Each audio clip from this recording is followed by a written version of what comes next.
Today we will talk about how to find the domain and range from a graph. So here is an example of a discrete function.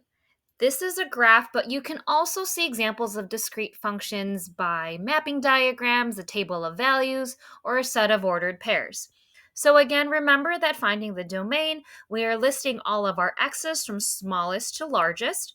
So 1, 2, 3, 4, 5, and 6 based on the coordinate points that you see. And for our range, we're going to look at the smallest y to the largest y. So negative 1, 0, 1, 2, 3, and 6. Now remember, when we want to find out whether or not we have a function, here in this case we do because every single input has its own output. So if we look at another example, these are examples that are going to be continuous graphs. So you see here that you have a graph of a line. So when you look at continuous graphs for the domain, again, we're going to look from the smallest x to the largest x. So in this case, the smallest x that you see, notice that the left side of your graph has an arrow, so it points towards the negative x value. So that means your smallest x will be negative infinity. Now, infinity does have a parenthesis around it because you don't know where that ends.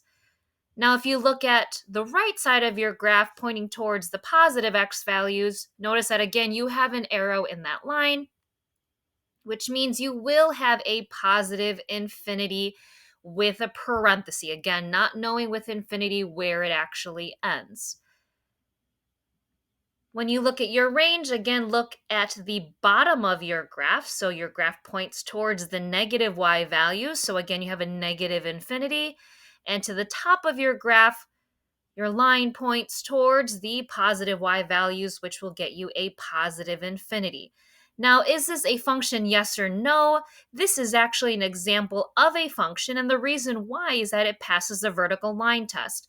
The vertical line test is showing you that if you were to draw vertical lines, as long as that vertical line only touches your graph one time, it is a function. So that specific input will only have one output.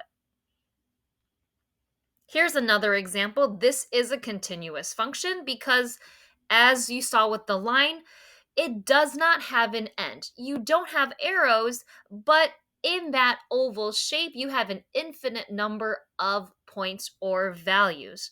So again, the domain, look at the left side of your graph. That smallest x value is a negative 2. Now notice that you have a bracket instead of a parenthesis because there is an actual point that will have an x value of negative 2. We can see that point.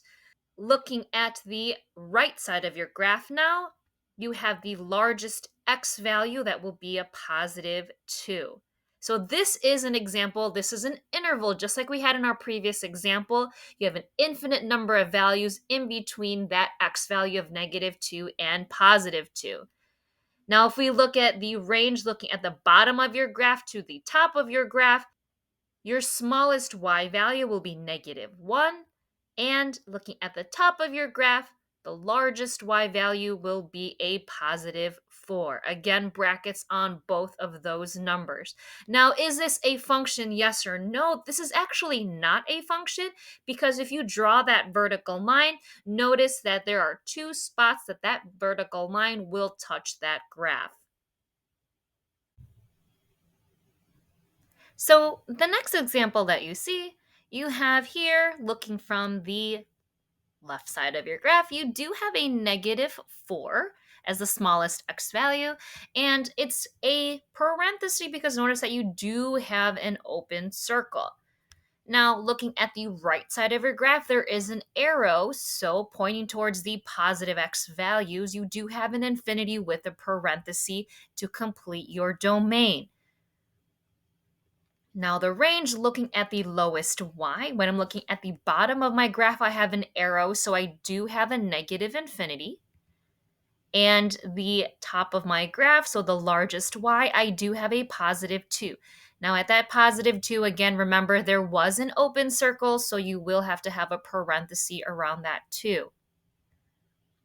Now, is this a function? Yes or no? This is a function because, again, if I draw my vertical lines, I will only hit my graph one time.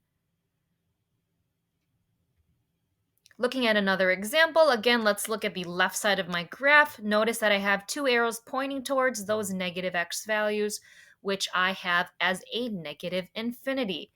On the right side of my graph, notice that I do have the largest x value at -1 with a bracket because I don't have an open circle there. So that -1 is included. Now my range, looking at the bottom, I do have an arrow which points towards the negative y's, which I have as negative infinity. And to the top of my graph, I do have another arrow which gets me a positive infinity, both with parentheses. Now, is this a function, yes or no? This is actually not a function because even if I draw just one vertical line, I will hit my graph at two places. Okay, here's the last example for you today. When I look at the left, I do have a -5 bracket because there is a closed circle at -5. And all the way to the right, I have a +6, but an open circle, so I do have a parenthesis. For that range, looking at the bottom, I do have at 0 with that bracket because it is a closed circle, and a +2 because open circle, I do have a parenthesis. Now, a function, yes or no, this is a function because I passed the vertical line test.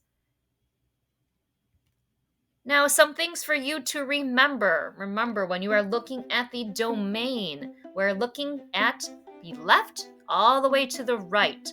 Now, for my range, I'm looking at bottom to the top. And it is a function if it passes that vertical line test. Now, if you found this video helpful, don't forget to hit like and subscribe for notifications on new videos. Thanks for watching.